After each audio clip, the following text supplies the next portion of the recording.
Hi everyone, it's Eric here and welcome to my top 5 best smartphones of 2013. Now 2013 has been a very eventful year for smartphones and we've had some great smartphones that have come out and some that should probably have not even been made. Enough said. Anyway, before I actually get on with this video, I'm just going to give a quick disclaimer. This is my own personal top 5 list, so these are the 5 smartphones I personally thought were the best of this year. So, if your favourite smartphone does not make the list, don't worry about it, just drop a comment below and let me know what your favourite top 5 list is. So, let's get on with the top 5 list. Okay, so number 5 on the list is the Nokia Lumia 1020. If you're looking for any kind of Windows phone, Nokia is the first one you should look to, and they really have outdone themselves in this smartphone.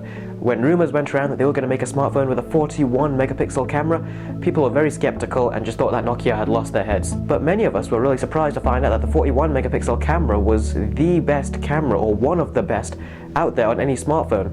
And it does make the lens does protrude out a bit, but you know, for 41 megapixel camera, you should sort of come to that conclusion yourself before you actually even go out and purchase this thing. So it had great build quality, it had a great and superb camera. Now the reason why this didn't get up higher on the list is really because Windows Phone does lack in applications.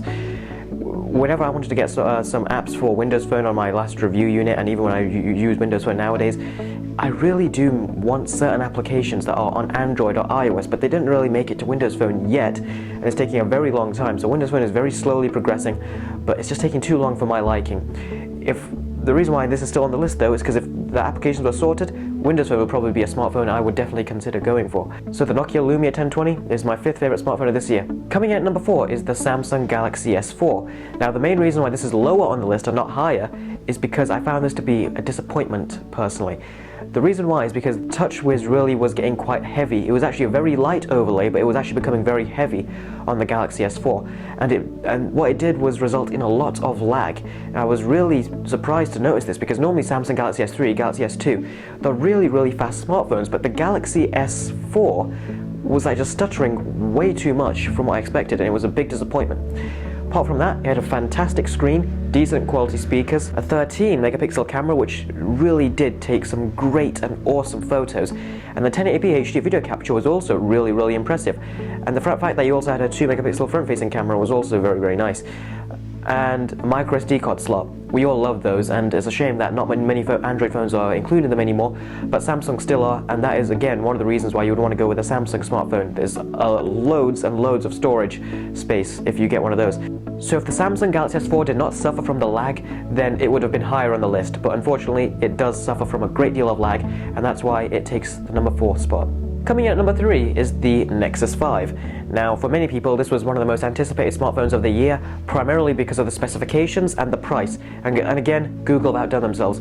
You get a 2.3 GHz quad-core processor, and it's one of the few smartphones to include a Snapdragon 800 version as well. So really, they've given you the latest and really highest capacity kind of processor. So well done Google, really well done that they've actually done that.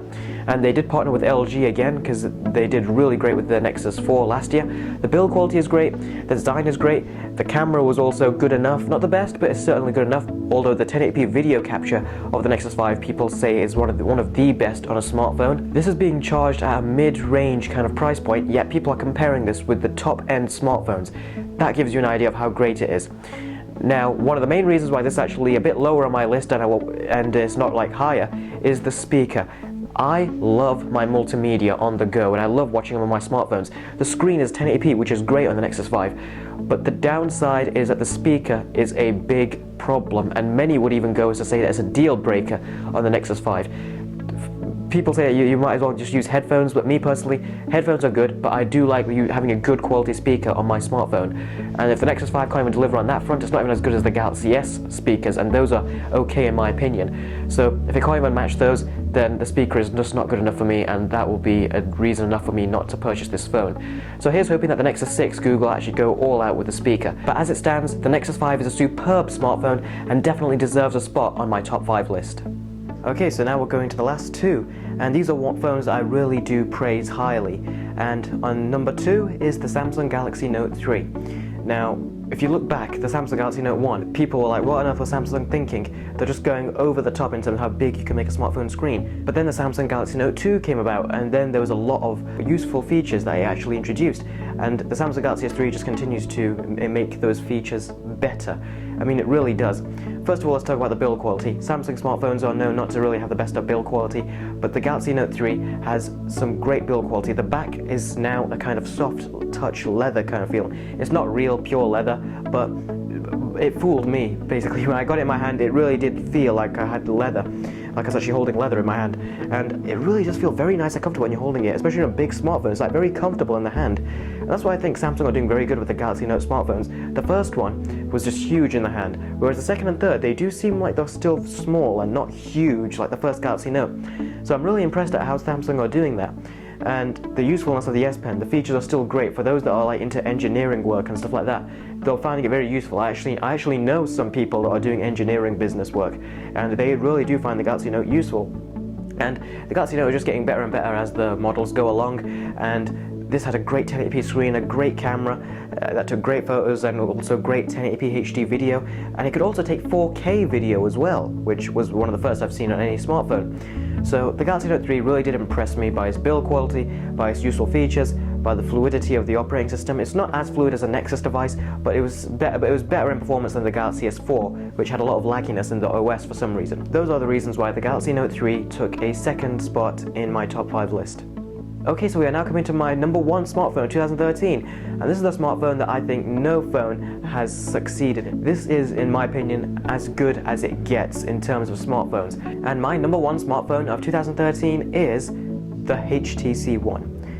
What can I say? The build quality, first of all. Boy, this is the best build quality I've seen on any smartphone. I put an iPhone next to my MacBook Pro, it looks okay. Put the HTC One next to my MacBook Pro, they look like the perfect companions in terms of design. So the HTC One, HTC have always been doing aluminum kind of designs, and here I think they've perfected it. I don't think this design can get any better. If it does, they've really surprised me, but really I don't think this smartphone can get any better in terms of design. Also part of the hardware is 1.7 GHz quad-core processor, which is really fast and is very, very smooth. I'm really impressed as to how fluid the actual motion and operating system is. Dare I say it is as smooth as a Nexus device. Wow. No smartphone outside of the Nexus lineup has been as smooth as the Nexus phones, but the HTC One is definitely the one that I think is as fast as the Nexus devices. It also has a 1080p screen with a 469 ppi. That's pixel density even today is like still very, very big. And that pixel density, this came out at the time I think it was of January, February, so this was like in the first few months of 2013. So it really is astounding as to how great it is, and it still holds up very well today. The only downside of the HTC One is its 4 megapixel ultra pixel camera. I've said this before, HTC should stop experimenting with their cameras and just integrate a decent camera for once. Now I have saved this best feature for last to discuss, and that is the boom sound speakers. Wow. Someone like me who loves multimedia watching multimedia on the smartphone, these speakers can't be beat. They really can't be beat. And it just produces a very rich sound and is very, very clear. I can't fault it at all. If I put it on the loudest volume, it's very loud and it does not distort at all. Every smartphone out there, practically every single one, with the odd exception here and there, always distort when you put it on the loudest volume. This one doesn't distort at all. It is the best sounding speaker, period, and loudest you can find on a smartphone. And really, that is one of the killer features. It's become so amazing to me, and it really sunk in, and then it became a standard to me. If no smartphone has speakers that are similar to that, or at least approach that kind of quality, that is a downside in a smartphone for me. These speakers, in combination with the screen, makes it a perfect companion for the person who loves watching multimedia on their device. And do you know who that person is? Me.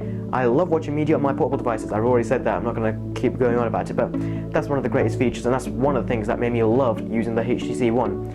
Using it as a phone, very clear. Again, you're using one of those boom sound speakers as an earpiece when you're making a call, and it's super clear. When your alarm rings, it's extremely loud. When you have when your ringtone, when someone's calling you, extremely loud ringtone.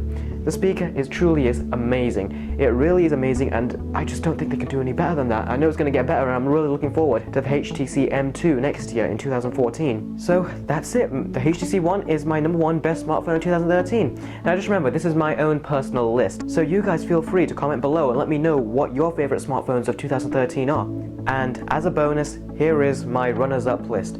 So these are smartphones that did not really make the top 5, but they still were great smartphones in my opinion for 2013. So this has been a very eventful year for smartphones, and I am just looking so forward to seeing what HTC and Samsung and Google and LG and Apple come out with next year. But as it stands, this has been a great year, and thank you guys very much for watching and for watching all my videos this past year. It's been really a great year for my channel on YouTube, and really I can't thank you guys enough. This has been Eric, and I'll see all of you next time. Take care.